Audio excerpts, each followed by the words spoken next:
Qaya, içəridə bir dənə adam var, məndən də yekədir. Mən sataşın. Ha, çoğunu mənə bırak. Yekələr. Düş. Qaya, oturubdular orada. Gedək ağızlarının içində yumruqla təpinlə. Hansı stol yoxsa mənə? Orada oturub. Gəl bura. Bəs mənə dönüb bir nəfər deyil, 6 nəfərlər kim var? Ha, bunlar da mənə sataşırlar, döy bunları.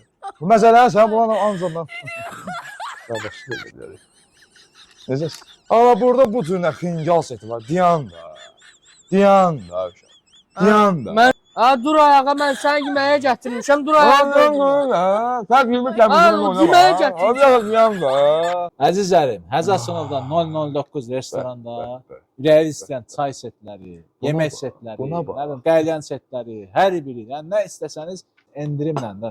Yəni Xaqocan Qaya adı ver, endirimlərdən istifadə edin.